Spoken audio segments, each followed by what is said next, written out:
boa noite. Nesta Sexta-feira Santa, o Globo Repórter embarca num dos caminhos mais antigos do mundo, a Estrada do Rei. Vamos atravessar a Jordânia, refazer a rota do profeta Moisés e do povo hebreu na busca pela Terra Prometida.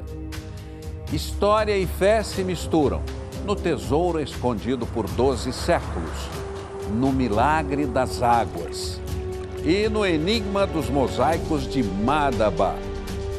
Nas areias, animais fabulosos resistem ao calor escaldante. Você vai se surpreender com as paisagens, os aromas e os sabores desse país.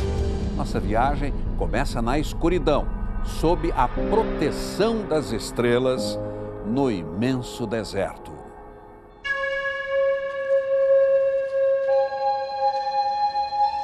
No véu da noite, um caminho de luz. Para onde vamos?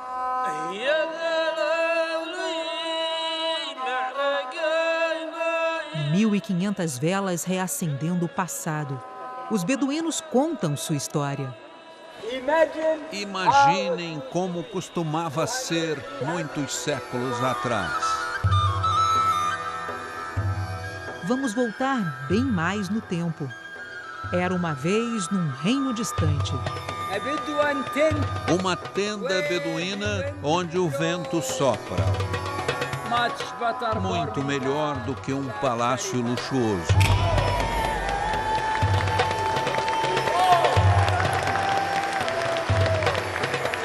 Afinal, que lugar é esse? A gente traz você até Petra, a cidade perdida. 12 séculos na poeira.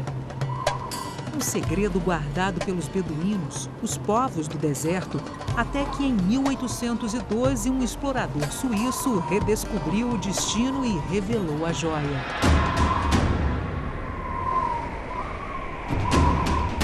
Mas você certamente conhece do cinema.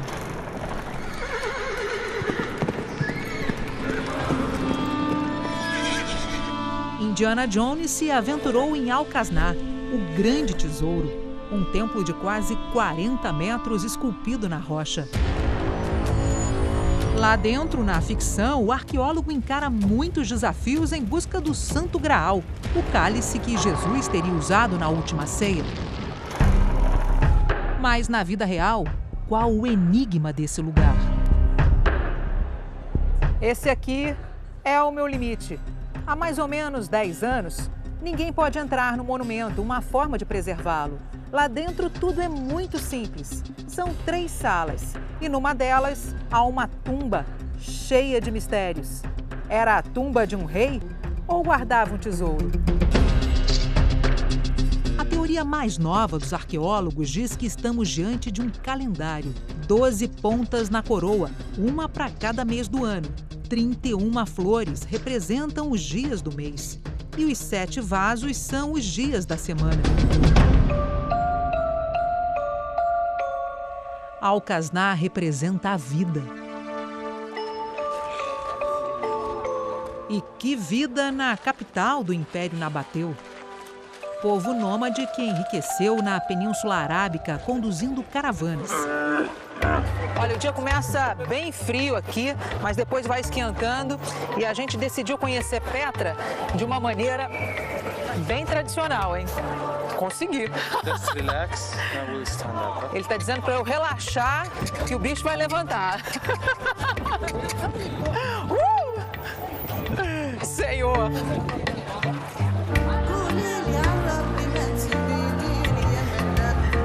Mas não dá medo não, a gente vai sacolejando um pouquinho. Ninguém sabe exatamente quando Petra surgiu, mas foi no século I a.C. que o Império Nabateu ganhou poder. De um lado, palacetes e tumbas suntuosas. Do outro, as modestas cavernas dos mais pobres. E acredite, ainda tem gente vivendo nelas. A gente está passando agora pelo anfiteatro e era uma das maiores construções aqui. Capacidade para 4.000 pessoas. Fico imaginando tudo isso antigamente. Enquanto me acostumo com a Daisy. O que é estranho é a altura, viu? O Abdullah estava me dizendo que isso aqui tem mais ou menos, que eu estou a mais ou menos uns 3 metros. Alto, né? Os nabateus eram muito bons engenheiros, mestres na arte de levar água até o deserto. Fabulosos arquitetos. Ergueram aqui um reino onde os nobres do império circulavam. Mas de onde veio tanta riqueza? Do aroma milenar dos incensos. Isto que viene do Yaman, de Sud-Arábia, da Índia, isto que viene do Paquistão. Os nabateus criaram a rota dos incensos. Caravanas atravessavam a Arábia levando as especiarias para o antigo mundo. Egito, Roma, Babilônia. Eles cobravam impostos de quem cruzasse as rotas. Incensos ainda podem valer uma fortuna. Gramo de incenso que vale 2 gramos de ouro. É um incenso comestível. Vai matar toda a bactéria que está na boca. Quando Jesus nasceu, os 3 reis magos levaram esse tipo de incenso, ouro e a mirra. Quer ver na mirra? Claro. Obrigado. Está num baú, como um tesouro, um presente. Isso aqui é a mirra. Significa amargo. O gosto é amargo, já o aroma bem doce e traz boas energias.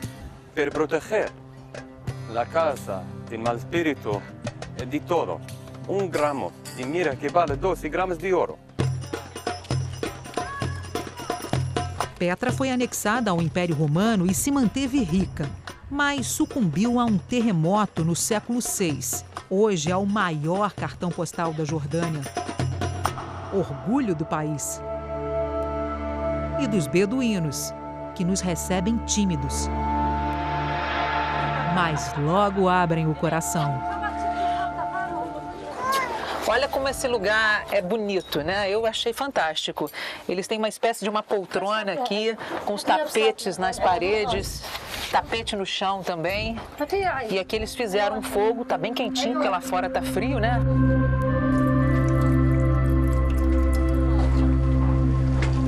Very good. Essa aqui é a Rudá, ela é uma beduína. Rudar quer dizer rosa. A amiga se chama Ana. Eu vou logo perguntando sobre a vida.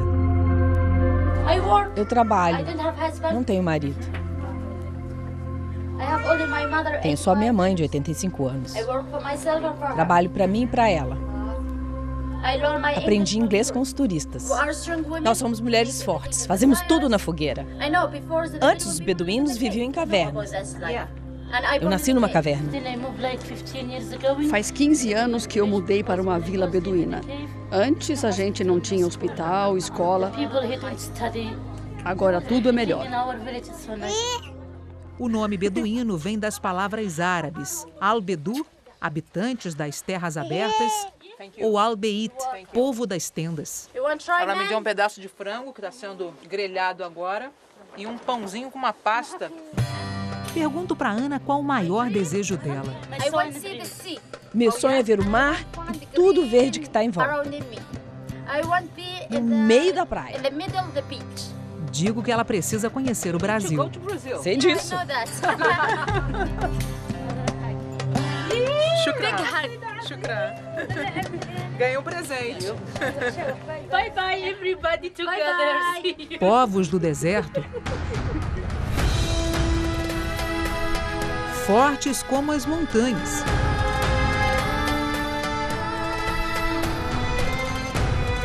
Aliás, Petra quer dizer pedra. E quantas surpresas elas guardam. Se Al-Kasna simboliza a vida, o monastério representa o fim da jornada na Terra.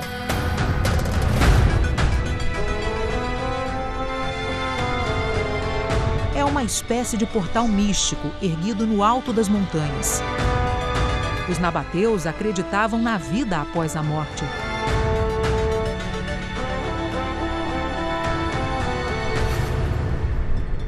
Nas alturas, cabras eram sacrificadas aos deuses. Eu estou impressionada como esses bichos são dóceis, olha só. Muito legal isso. E o que é impressionante aqui também é a vista que a gente tem. Oi, tô ganhando um beijo. Desse vale aqui. Wadi Faraza, um vale que deixa a gente de boca aberta. Daqui avistamos a montanha de Hor e a tumba de Arão. O primeiro líder dos sacerdotes hebreus morreu aos 123 anos, numa jornada bíblica ao lado do irmão, Moisés. Um dos profetas mais importantes para cristãos, judeus e muçulmanos passou por essas terras áridas. Deus deu a Moisés uma missão especial: libertar o povo hebreu da escravidão no Antigo Egito. A peregrinação, a travessia pelo deserto, durou 40 anos. E desafios não faltaram nessas andanças. Durante o dia, o Senhor ia adiante deles numa coluna de nuvem para guiá-los no caminho, e de noite, numa coluna de fogo para iluminá-los. E assim podiam caminhar de dia e de noite. Alimentados pelo maná, pequenos flocos caídos do céu. Disse-lhes Moisés: este é o pão que o Senhor lhes deu para comer. Das areias do profeta surgiram cidades. O Wadi Musa significa Vale de Moisés. Aqui teria acontecido um milagre. 3.000 anos atrás, para matar a sede dos hebreus no deserto, Deus mandou Moisés conversar com essa pedra. Pegue a vara e com seu irmão Arão reúna a comunidade e fale àquela rocha, e ela verterá água. Em vez de falar, Moisés bateu na pedra 2 vezes com a vara. A água jorrou, mas o profeta foi castigado, impedido de entrar na terra prometida. A fonte e a busca por essa água atravessaram os séculos.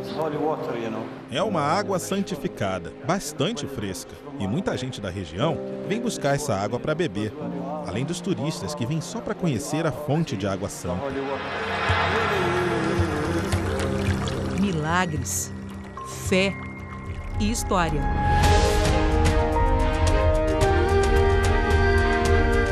Rasgando o deserto na linha do tempo. Não se engane com asfalto. Este é um dos caminhos mais antigos do mundo, a Estrada do Rei. São 335 quilômetros ao longo da atual Jordânia. A rota da seda e dos incensos, as mais ricas do mundo antigo, se cruzavam aqui.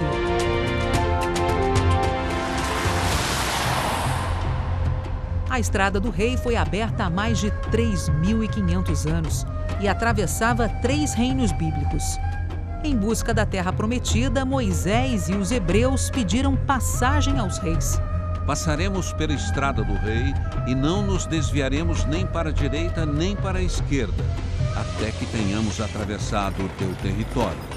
Mas o pedido foi negado. O que vemos lá fora é o passado. As ruínas de Shobak, um castelo da época das Cruzadas, entre os séculos 11 e 13. Assim como a fortaleza de Karak. Memórias da Guerra Santa entre cristãos e muçulmanos. Mas há milênios, a batalha da vida nessas areias foi vencida por eles. Dromedários, os chamados camelos árabes. É a primeira vez que uso o coletivo de camelos, a cáfila. Segue bem devagar.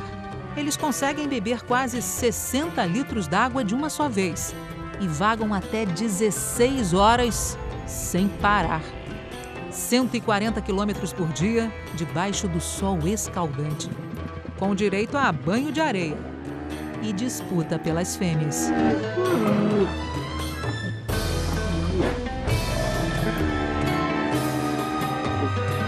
São 13 milhões ao redor do planeta, quase todos domesticados. A exceção é um pequeno grupo no deserto da Austrália, camelos árabes selvagens não existem mais. O deserto é a casa de fabulosos animais.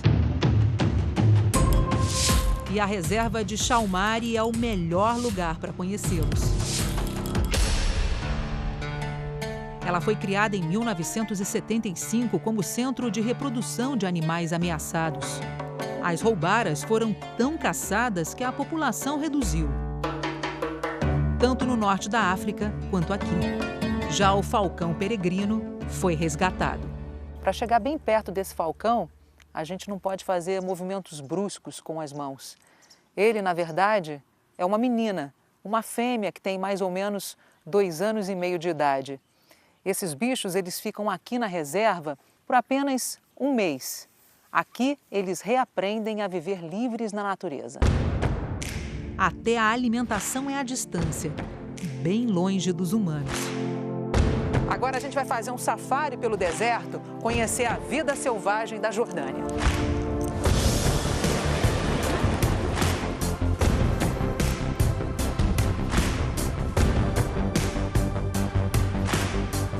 De repente passa uma gazela do deserto. Ela vive em bandos por aqui. Os onagros também. São burros domesticados de volta à vida selvagem.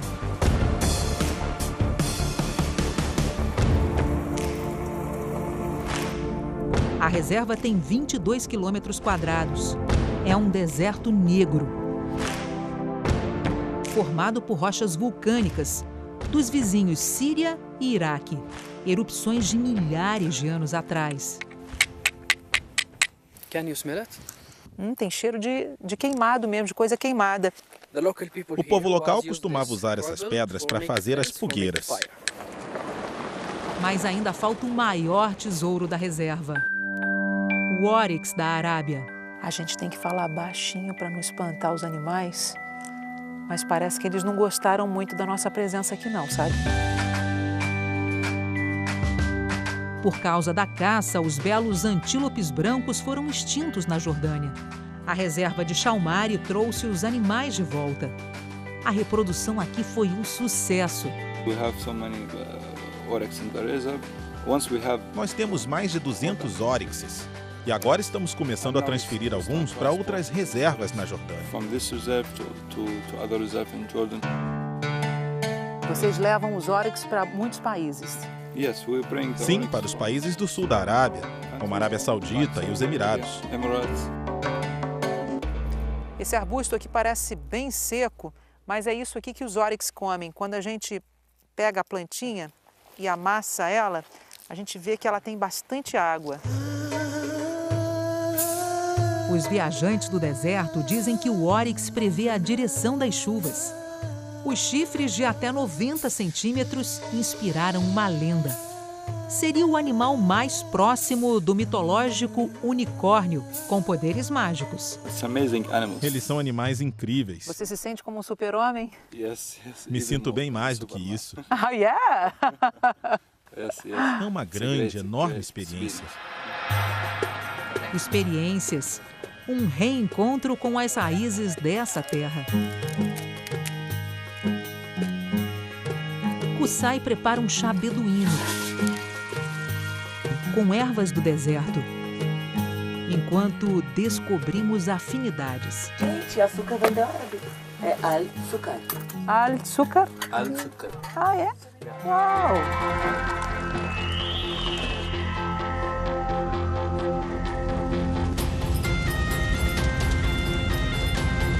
A força da vida no deserto é uma lição. Aqui estamos, numa tenda beduína, onde o vento sopra na imensidão das areias. Não foi assim que aquele beduíno definiu na noite das velas? Ele estava certo. Tudo isso é bem melhor, é muito maior do que um castelo luxuoso.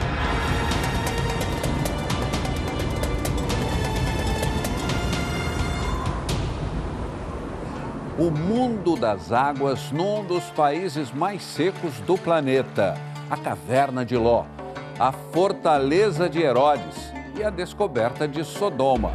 Os historiadores encontraram a cidade do pecado? Você vai saber já já.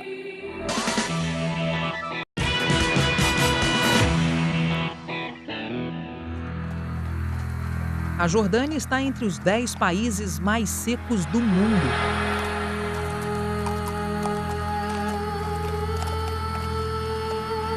Na aridez do deserto, água é ouro. O Mohamed, ele tem 24 anos e todos os dias ele vem aqui, olha, pegar água para beber. Ele enche esses galões e leva para a tenda dele. Ele cria ovelhas bem perto daqui. A misteriosa pedra em equilíbrio nas alturas forma um portal. Entramos em Wadi Numera. Wadi significa vale.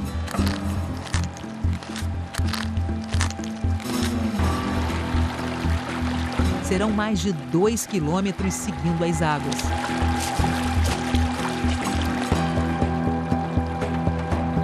O caminho entre grandes paredões é chamado de Sik. A gente realmente fica pequena em meio a esses paredões. Eles são tão altos, mas tão altos, que nos protegem do sol durante quase toda a caminhada.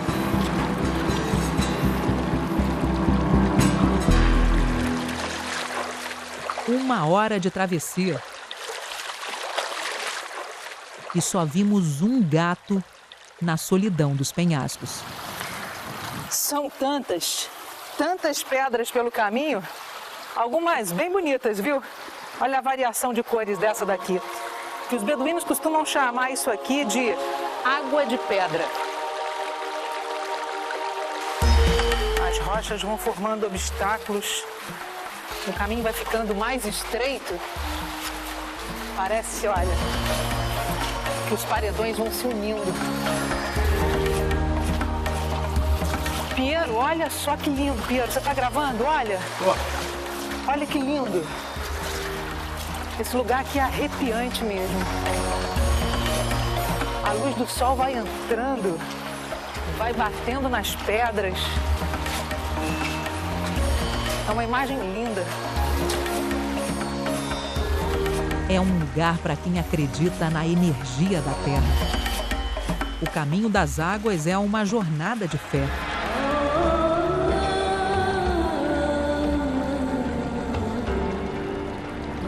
Onde o bem mais precioso serpenteia pelo Vale de Mugibe.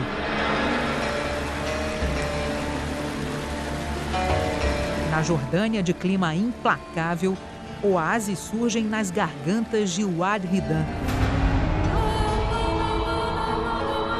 O paraíso dos aventureiros.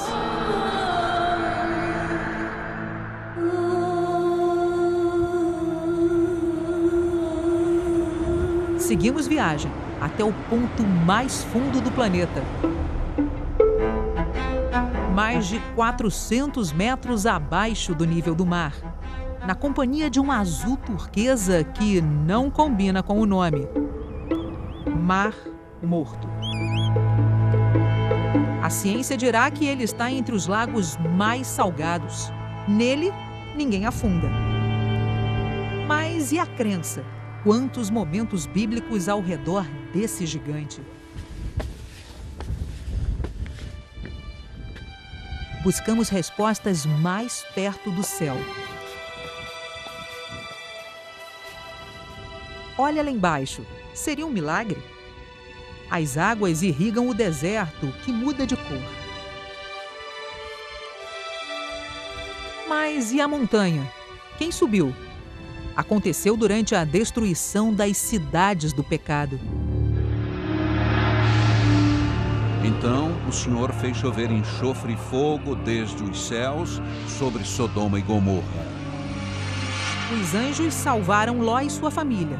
Disseram para fugir e só olhar adiante. E a mulher de Ló olhou para trás e ficou convertida numa estátua de sal. A Bíblia diz que Ló e as 2 filhas andaram muito e só pararam numa caverna onde encontraram abrigo. A caverna seria essa daqui, hoje transformada num lugar sagrado.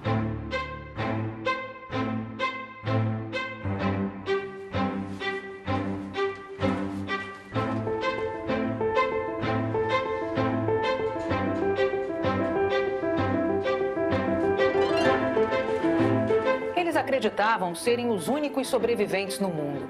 As filhas embebedaram o pai e cometeram um incesto. Ficaram grávidas de Ló. Nasceram Moabe e Ben-Ami, patriarcas dos povos moabitas e amonitas. Os amonitas fundaram Amon, hoje Amã, capital da Jordânia.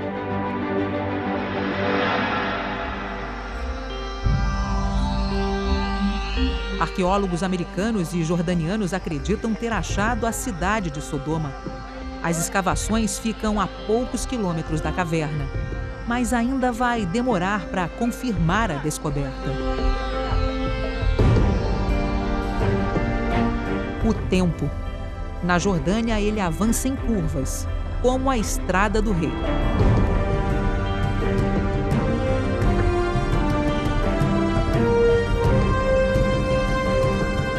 Entre o presente e algum lugar nos livros sagrados. Esse caminho nos leva a Maqueronte, uma das fortalezas do rei Herodes. Lá em cima, aconteceu uma importante passagem bíblica.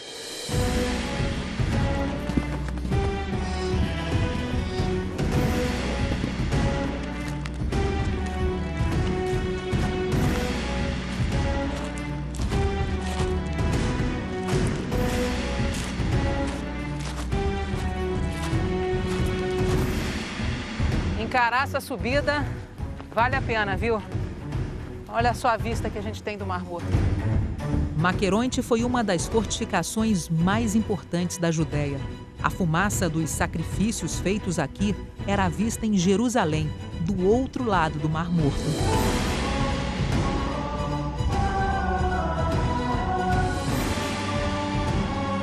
Faltava pouco para a Páscoa no ano de 32 depois de Cristo. É como se o passado fosse o presente outra vez. Imagine uma festa num salão com muitos convidados. Diante do rei Herodes, uma jovem começa a dançar. É Salomé. Fascinado por Salomé, o rei concede a ela o desejo que quiser. Na verdade, a dança é uma trama, planejada pela mãe dela.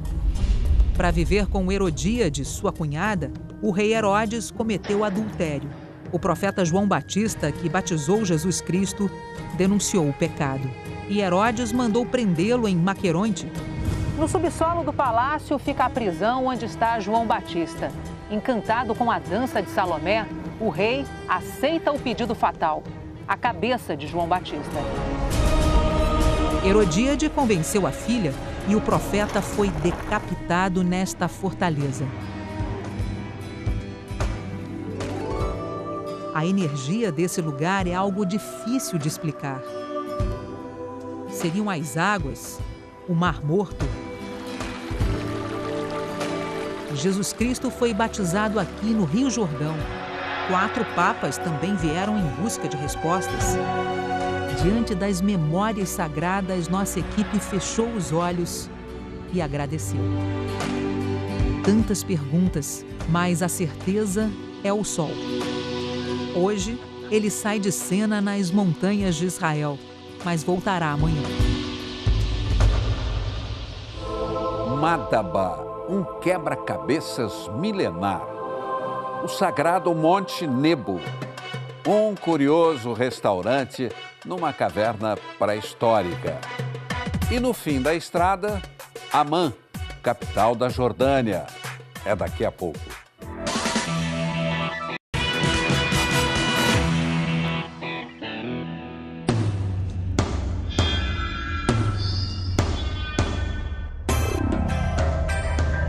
Depois de alguns dias na Estrada do Rei entre vilarejos e ruínas, chegamos a Madaba, com cerca de 90 mil habitantes, 4.500 anos de história.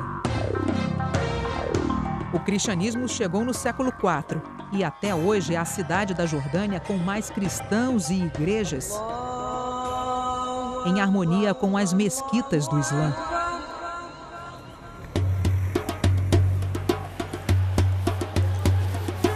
Madaba é colorida.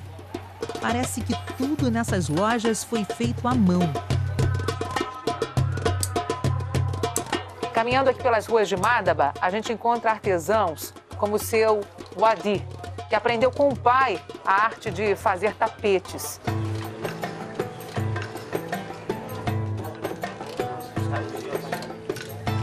Ele chega a levar 10 dias para fazer um tapete pequeno como esse daqui.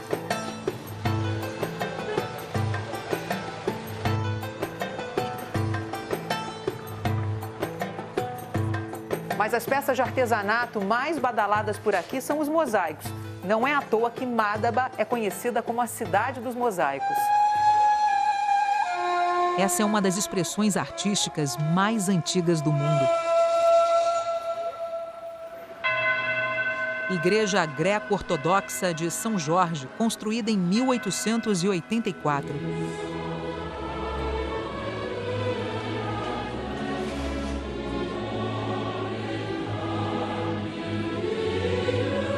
Aqui os impressionantes mosaicos viraram obras sacras. Foram doados pelas famílias artesãs de Madaba. São passagens bíblicas, como o batismo e a paixão de Cristo.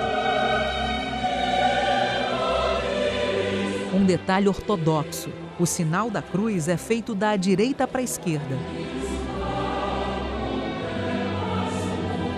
Essa igreja guarda uma das maiores relíquias do Oriente Médio.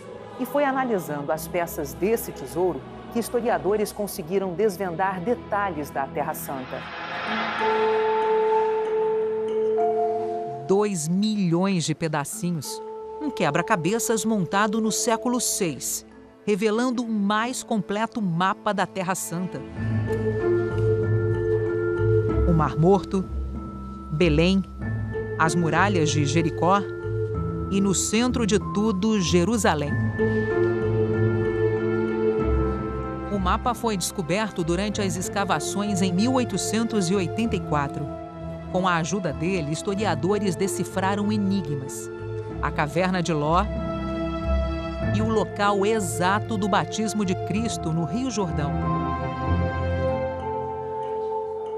Mas e esse delicado encaixe? Olha como corta a pedra, por favor. Nossa, mas ele é muito rápido, né? Não tá fácil. Não é fácil. Imagine que é uma receita: cola simples e pedras de arenito ou calcário cortadas em mini cubos. Ah, gostei. Pode trabalhar aqui. Vou trabalhar então. Me arranja um emprego? É muito difícil. Aqui é o único lugar no mundo onde a gente faz essa técnica de mosaico, mas não existe fora daqui. Esse leva 2 meses para ficar pronto. Os menores, cerca de 20 dias. E esse é árvore de vida. Madaba significa em árabe água e fruta. Romã, folha de oliva e uvas. Aqui é um lugar para ajudar a gente, para aprender como faz mosaico, também para trabalhar. Por que você fala português, Máximo? Gostou português. Gostou do Brasil. Eu fico 3 meses lá no Brasil. Em 3 meses você aprendeu a falar português? Eu o mais inteligente da família. Na loja da oficina, que surpresa! Aqui em Madaba, as pessoas dizem que esse é o menor mosaico do mundo. É uma joia, um pingente para ser colocado no cordão. E para ver a riqueza dos detalhes, é preciso usar uma lupa, viu?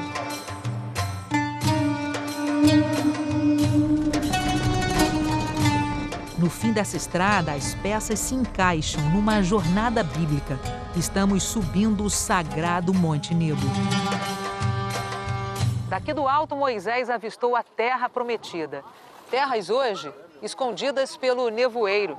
Em dias claros, a gente consegue ver daqui Jerusalém, o Vale do Rio Jordão e as ruínas de Jericó, a cidade mais antiga do mundo. O profeta guiou os hebreus, mas não entrou com eles na Terra Prometida. Segundo a Bíblia, Moisés morreu no Monte Nebo aos 120 anos. Seu corpo nunca foi encontrado. Um memorial a Moisés foi construído sobre uma igreja do século IV, com mosaicos de mais de 1.500 anos. O professor Franco Schiorili comandou os trabalhos de restauração. Quando coloco a mão numa obra assim, sinto vibrações. Em 2012, encontramos uma tumba construída pelos franciscanos em memória ao profeta. As coisas que você sente diante dos lugares por onde passou Moisés fazem você ficar arrepiado. Monte Nebo é um dos lugares mais espirituais que existem na Terra. A cruz de bronze e a serpente de Moisés lembram a travessia bem árdua. Os hebreus reclamaram: por que sair do Egito para morrer no deserto? Deus puniu os descrentes, enviando serpentes. O profeta intercedeu. O Senhor disse a Moisés: faça uma serpente e coloque-a na ponta de uma haste. Quem for picado e olhar para ela, viverá. É uma mensagem bíblica. Através da paixão de Cristo, ganhamos a salvação. A Jordânia nos surpreende até debaixo da terra. Tá impressionado? Eu também, viu? Essa caverna é pré-histórica, tem cerca de 65 milhões de anos. E há pouco tempo foi transformada num restaurante. Coisa de um cientista que quer espalhar conhecimento. No teto, marcas de fogo. 25 mil anos antes de Cristo, os homens descobriram fogo e vieram para a caverna. Queriam se aquecer. O que significa essa caverna para você? É parte de mim, minha alma.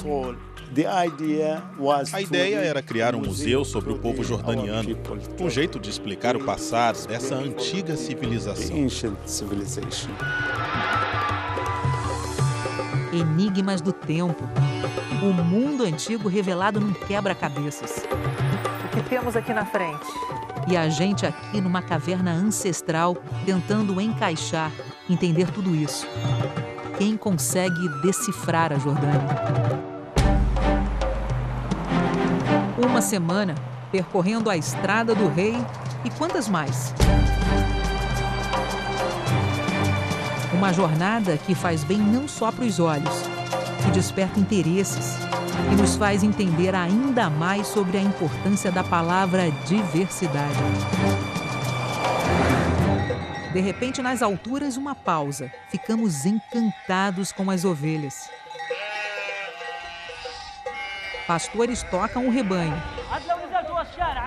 O profeta Moisés também foi um deles. A Bíblia define o profeta como o mais humilde de todos os homens que havia sobre a face da terra. Nas frias altitudes, o lenço beduíno ajuda a aquecer. Sam, nosso guia, me ensina. Ficou bonito? Descemos as montanhas e lá estão elas. O dono desses bichos não tem sítio, não tem fazenda, cria os animais na beira da estrada. Por isso, talvez eles sejam tão dóceis. É o Sami quem cuida delas. Um jovem pastor, 21 anos. Desde criança ele faz isso. Atravessamos o vale Abu Salit, já bem perto de Amman, capital da Jordânia. Reparamos as tradicionais oliveiras nas encostas. O trânsito, coisa rara até aqui, deixa claro.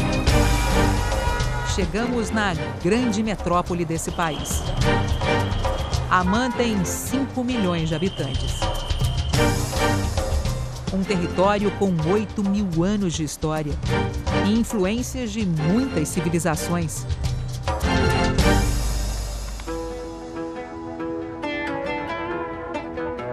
Quem percorre essas estradas chega ao fim transformado.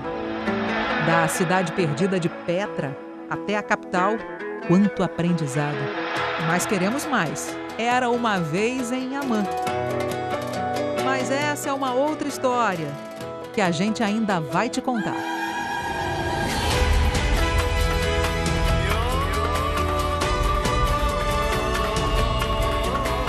E você fica agora com o Jornal da Globo.